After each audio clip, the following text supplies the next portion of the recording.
Hey, everyone. Ah, Granny. You're back. So, no good news for me, then? You saw right through me. The Traveler collected a lot of spirits, and I checked all of them one by one. None of them matches Leela's description.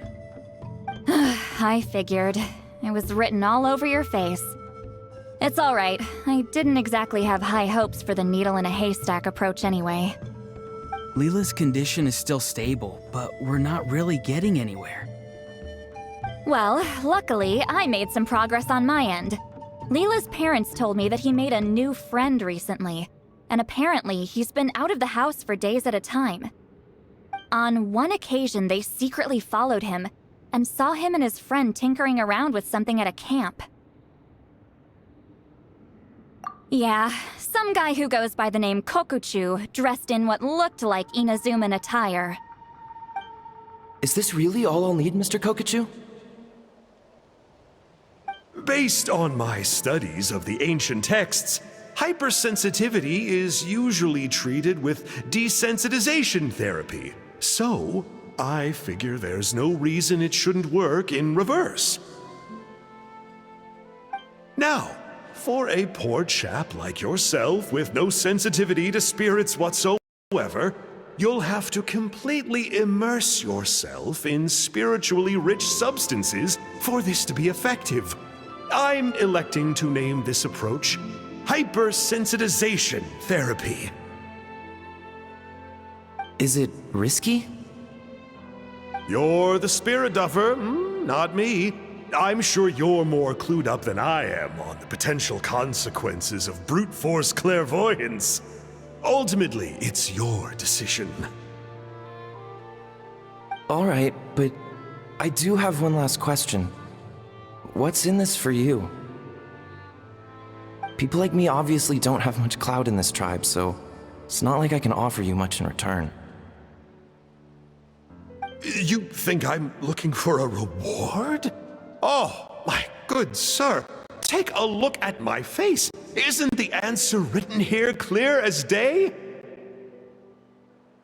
What?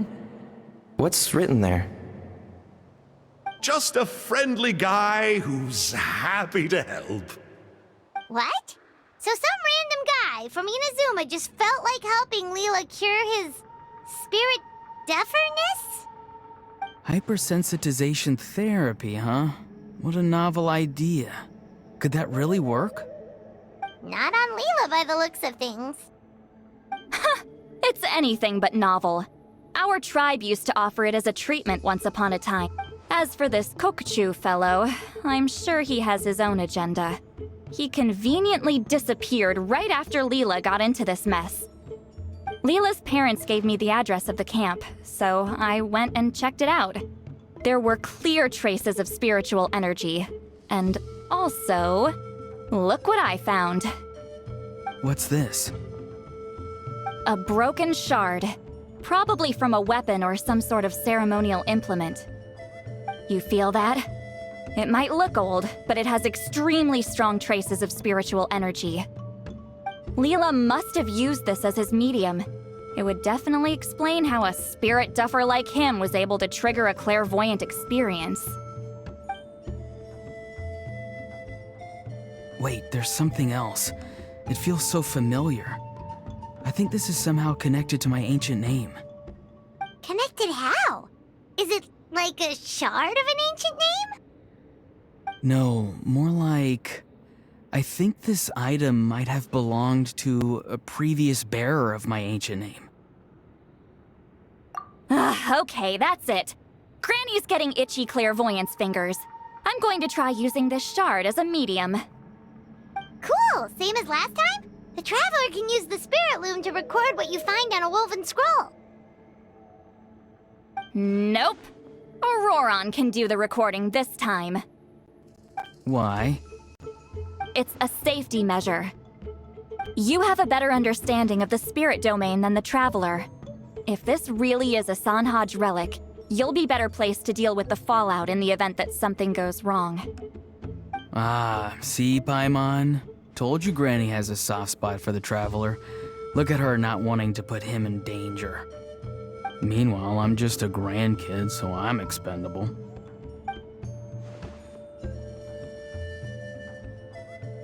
Hey, what are you blabbing on about? Sorry, Granny. I'm ready now. Then let us begin.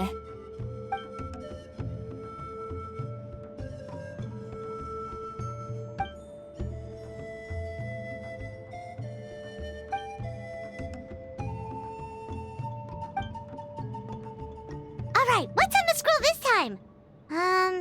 Looks like a broken bow covered in flames. Hey, don't you think one of the pieces looks just like this shard? You're right! It seems to be from the body of the bow.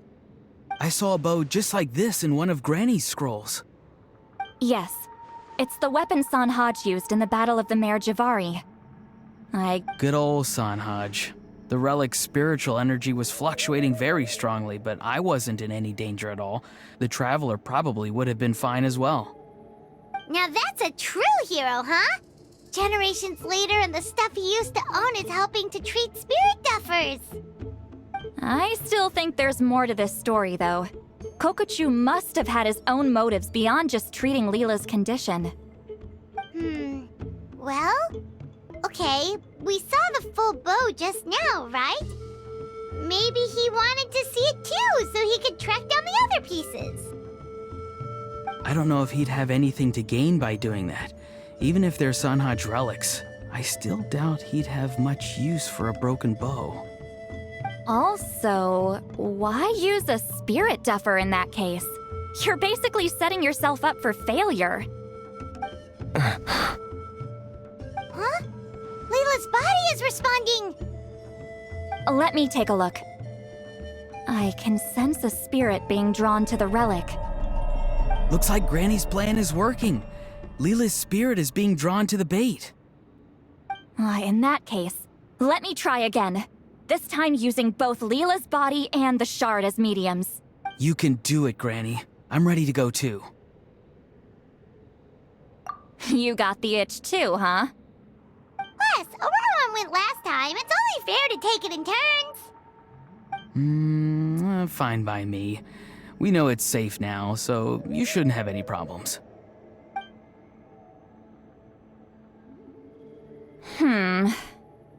All right, if you insist. Be my guest. Just let me know when you're ready.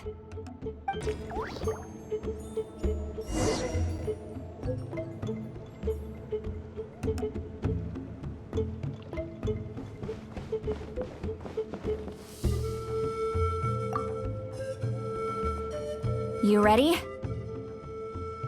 All right, here goes.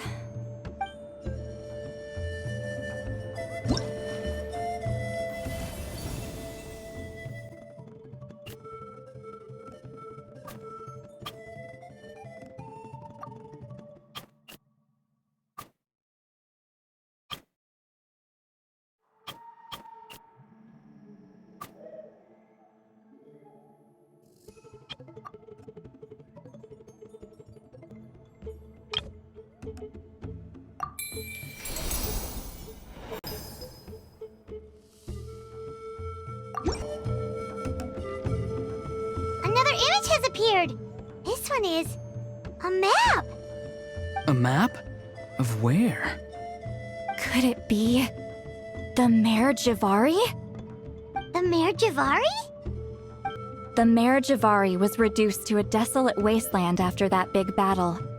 Or rather, it became known as the Mare Javari after what happened there. The ashes of the monsters and warriors who fought there covered the entire battlefield. Sometimes, bone-chilling cries would be heard from the depths. Other times, the whole region would become engulfed in towering flames, drowning out the cries. That place is full of untold dangers and mysteries. Over the centuries, the finest adventurers have tried to prove themselves by venturing in. Sadly, most ended up perishing there. That lasted up until around 20 or 30 years ago, when strange things started happening. People started speaking of an enormous dark creature the size of a mountain, roaming around inside the Merjavari. And then, shortly after that, the whole region just completely disappeared. Nobody knows how, but that infamously ominous place just vanished from the face of the world. What? How the heck? I know, right? Anyway, if I'm not mistaken, the place indicated on this map is where it used to be before it disappeared. At the westernmost part of Natlan. It's a very remote location, far away from any of the tribes. There never used to be a settlement there, but there's more people since the Merjavari disappeared. Anyway, that's just what I've heard. I've never been there myself. This is what age does to you. The older you get, the less adventurous you become. That's just an excuse. Granny's too lazy to take a trip that far away. Hold on a second. There's a spirit approaching the shard and the woven scroll. Oh, Leela's body is responding again! Quite a strong reaction this time. Does this mean what he was really seeking was the Merjavari's location? I sense it too. There's a soul nearby. Almost a complete one. This is creeping Paimon out! Seems like the plan is working. So, can we just wake him up now? Not today. You might think bringing a spirit back into its body is like pouring water from one bottle into another, but it's far more complicated than that. I need to borrow a ceremonial sword and make some other preparations. It'll take me about 2 days. But don't worry, now that his spirit's returned, there's just one step left. Let's meet up again in 2 days.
I do hope the Knights of Favonius are all...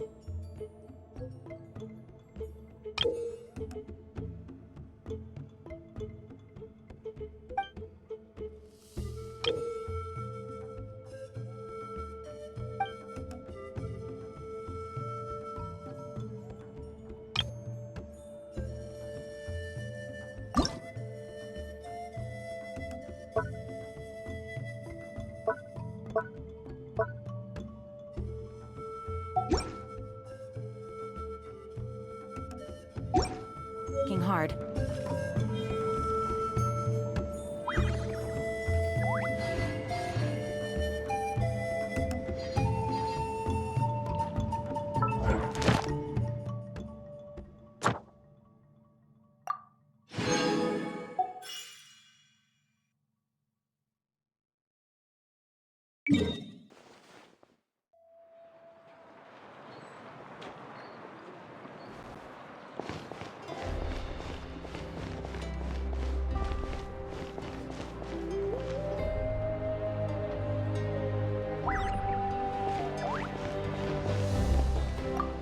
Ad Astra Abyssosk.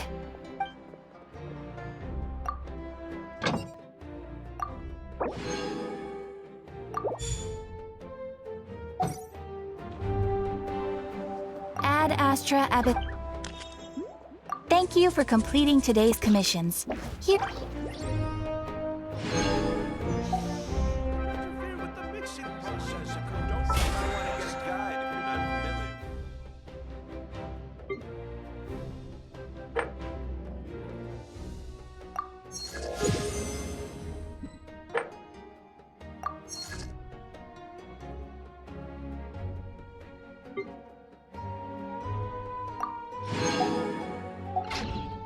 It's time to move on.